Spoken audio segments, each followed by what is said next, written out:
Dr. Amares. Hi, how are you? I am good, thank you. Yeah, you great job, in your cancer charity. Thank you very much. Thank you.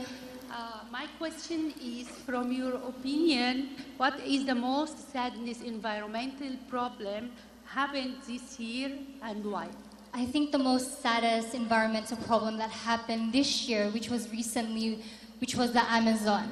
Everyone knows that the Amazon happened, and I feel like the awareness is already there, but there should be more than just awareness.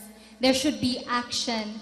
I believe that as a community, we should be united together, and if we work together as one, we will be able to cooperate and make a change in our environment. Thank you. All right, thank you very much, candidate number 4. Honorable Nikki Coseteng.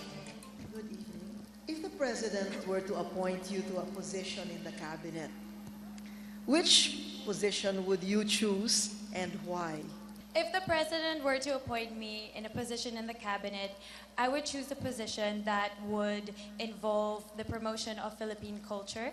I think it is very important to promote our culture, especially with diplomatic relations. And since the Philippines is actually expanding its diplomatic relations, its economic relations, and modernizing, I think that putting culture at the center of these diplomatic relations is a very important thing. Thank you. All right, thank you very much, candidate number 40. Hi, good evening. Good evening. If you were given the chance to be mayor of your city, what would be the top program that you will be implementing for women? If I were to be given that chance, I would promote and I would be doing that for education. And I think you mentioned for women, but as my personal advocacy, I think that we should always start with the children, and that also involves the women. I think that if we can do that for the children, then we can save the future, and we can have a better workplace, more opportunities for women as well. Thank you. Isko Moreno. What are you willing to give up for love? What would I give up for love?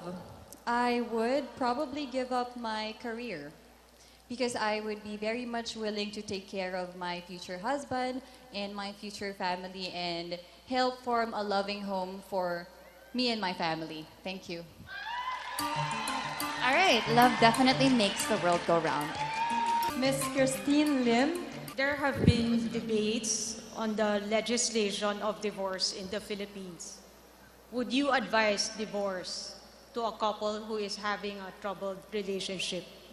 Well, that is a very hard question, but I must say, if the two couples agree to have a better life for their children, we should respect and understand that two couple. Because no matter how hard it is, we should have a proper communication, and in communication, we have to resolve conflict. I think that is the most important thing that couples should know. Thank you. My question is, if the eyes are the window to your soul, what would we see if we looked into your eyes? Oh, that is a beautiful question. Thank you, Mr. Bryce. What they will see in my eyes is love, eyes that sees the good in other people, and aside from my eyes, lips that seeks to speak words of kindness, and ears that listens to the needs of other people, and hands that nurtures and build other people's dreams. I believe that's a kind of beauty that shines from within, and nothing can dim the light that shines from within. And I thank you. Congratulations, candidate number 1. Thank you very much. If you were to write the story of your life, what would you call it and why?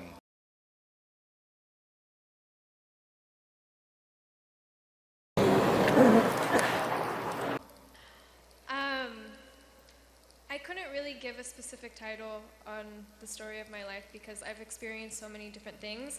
I've experienced many hardships. I've experienced so much love. And with all those experiences, it's turned into so many different values. And I couldn't really tell you and pinpoint anything, and I'm so sorry for that. But I just want to let you know that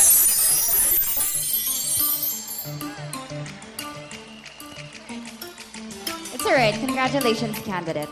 Good evening, Vanessa. Good evening. Okay, my question is, what very important life lesson did you learn the hard way?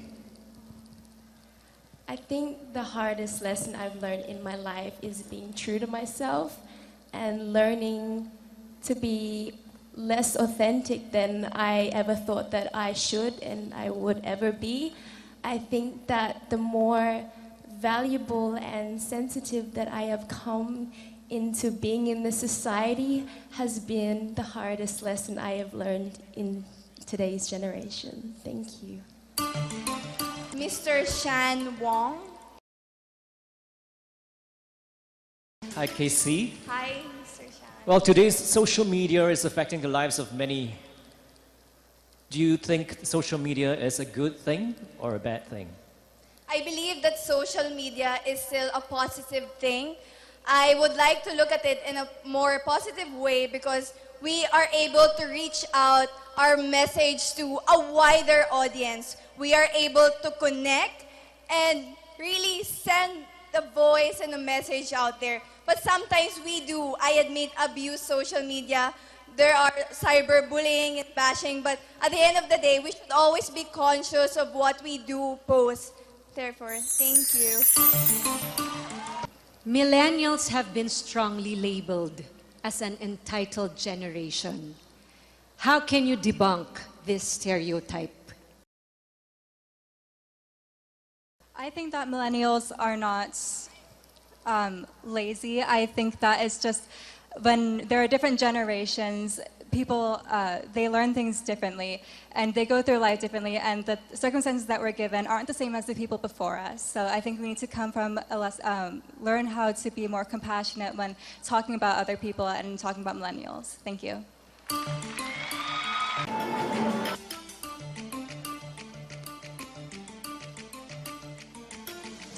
Miss Mary Daena Zaide.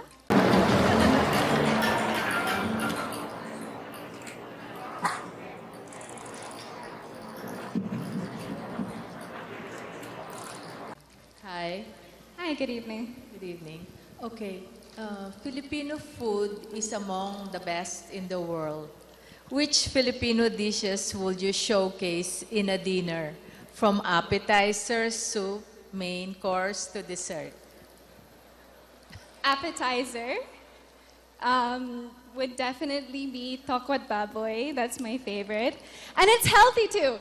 Oh, sorry, we have 30 seconds. Next one would be starter, and I would do like a sizzling sinigang. The next one would then be main course, and it would be adobo and rice. And the last one would be dessert, which would be the caramel.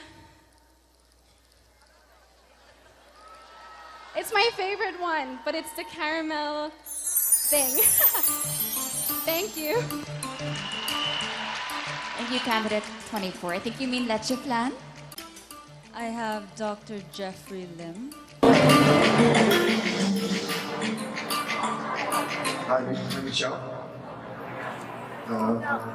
In this age of digital technology, what invention from the last century do you think should make a comeback? If I were to choose one invention from the last century, it would probably be Polaroid film. I am an avid lover of art. I love photography. And I love the kind of energy and feels that Polaroids give me.